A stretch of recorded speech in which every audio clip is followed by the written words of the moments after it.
Armed with pen, paper, and a camera, Jacob Riis explored the issues of the poor, especially immigrants, who encountered overcrowded tenements filled with crime. By sharing information about how the other half lived, he exchanged ideas to improve human conditions, which earned him the titles of photojournalist, lecturer, author, and social reformer. Jacob Riis immigrated to the United States in 1870 at age 21, with only a locket and $40. For 7 years, he encountered many struggles just to meet the basic needs of food, shelter, and clothing by working low-paying jobs, such as farming, bricklaying, advertising, and selling flat irons and books.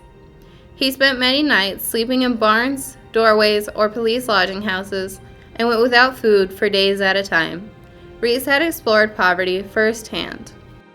In 1877, Riis joined the staff of the New York Tribune, and within a few months, he became its police reporter. The police reporter on a newspaper was the one who gathered all the news, like murders, fires, suicides, and robberies. The police station and the Tribune Police Bureau were both located on Mulberry Street, infamous for New York City's worst slums and tenement buildings. In New York tenements in the 1880s, people died from disease because contractors, eager to make a profit, refused to install sanitation pipes. In the heat of the summer, babies died because there was no fresh air in the windowless inner apartments. Building codes were ignored, and landlords built stairs of wood, turning these structures into fire traps. The competition among reporters to get the latest news was fierce. Riis used his writing to capture the human side of his police reporting. Working as a police reporter enabled Riis to write stories about the immigrant neighborhoods that would later serve as the motivation for social reform. When he encountered the poverty and crime of the tenements, his first article was enough to inspire an appointment of the Tenement House Commission in 1884. In 1888, he left the Tribune to work as a police reporter for the New York Evening Sun. As a police reporter, he found that the Lower East Side was known for poverty and crime. Riis was moved by what he saw in the neighborhood and wanted a way to show others. We used to go in the small hours of the morning into the worst tenements to count noses and see if the law against overcrowding was violated. And the sights I saw there gripped my heart until I felt I must tell of them or burst. Riis hoped to move the public to improve housing, healthcare, education, parks, and a simulation of the nation's growing immigrant population.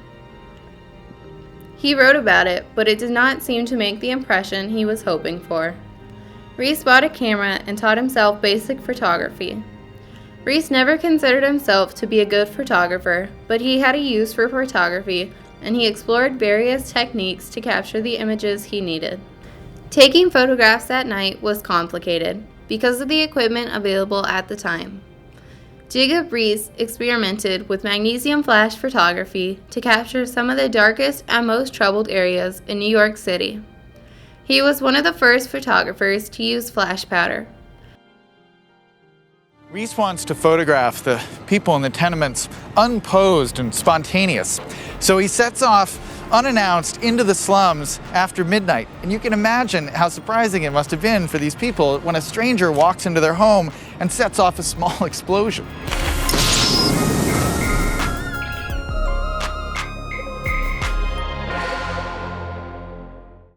By exploring new methods of bringing the issues to the public, Riis made it possible for others to see how those in poverty struggled.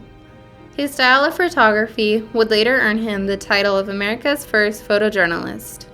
For more than a year, Riis knocked at the doors of various magazine editors with his pictures, proposing to tell them how the other half lived, but nobody wanted to know.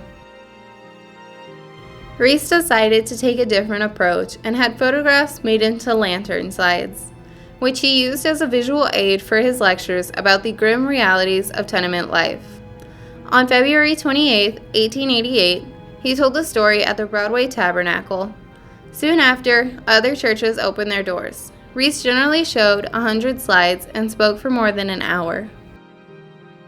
One of the editors of Scribner's magazine approached Riis after seeing his pictures and hearing his story in his church. In December 1889, his article titled, How the Other Half Lives, Studies Among the Tenements, was published in Scribner's Magazine. The article created a great deal of interest, and the next year, a full-length version of How the Other Half Lives was published. The book gave details about the problems of poor immigrants to argue in favor of reforming New York's tenements and contained reproductions of Riis's photographs. The information was a shock to many New Yorkers. Theodore Roosevelt, who served as president of the New York Board of Police Commissioners from 1895 to 1897, offered help to Riis after reading his book. Roosevelt and Riis became fast friends, and Roosevelt reportedly went with Riis on some of his late-night adventures into the New York slums to investigate living conditions. Riis showed Roosevelt the overall neighborhood squalor, particularly the police lodging houses and tenement workshops. In response, Roosevelt convinced the Board of Health to shut down 100 cigar-making workshops. In 1896, Roosevelt closed the police lodging houses. After Riis took public health officials on a tour of some of the tenements, the officials voted to require that the landlords install proper lighting in their buildings. Riis was instrumental in persuading the Board of Health in 1896 to demolish some of the worst rear tenements in the city. He carried on a long, eventually successful campaign to destroy the tenements of the notorious Mulberry Street Bend, replacing them with the park. According to Roosevelt, Riis had the great gift of making others see what he saw and felt. No housing reformer before Riis so successfully captured the public's imagination and affection. Riis's investigative reporting went beyond the tenement.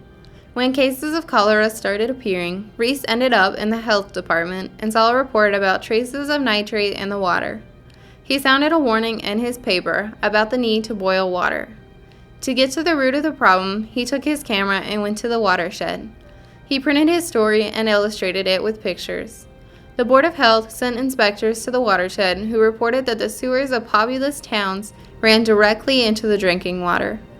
Riis's investigative reporting prevented the possibility of a cholera epidemic and the loss of human lives. On a larger scale, Riis knew that improving the lives of the children would eventually lead to improving the city as a whole. The most pitiful victim of city life is not the slum child who dies, but the slum child who lives. He thought it was important for children to have a wholesome environment to shape individual habits and beliefs. His second book, The Children of the Poor, was published in 1893. His desire to improve the lives of children encouraged his involvement in public schools, playgrounds, and parks. Riis saw the photograph as a supreme weapon of fact, a mighty lever for exposing, persuading, convincing. Others have followed him in using photography to help the less fortunate. Lewis Hine used his camera to help change child labor laws, and Dorothea Lange, one of several photographers for the Farm Servants Agency, documented the lives of poor farmers during the Depression era. With social media, any individual armed with a camera has the opportunity to use a photo to make an impact. Although Riis saw himself as a writer, not a photographer, he was able to combine these two elements to create reform. An immigrant from Denmark, Riis encountered poverty firsthand. Once he escaped the poverty, he used his writing and camera to explore the lives of the poor and share his findings in articles, lectures, and books. His photographs and words helped those living outside the tenements encounter what it meant to be an immigrant and poor living in the city.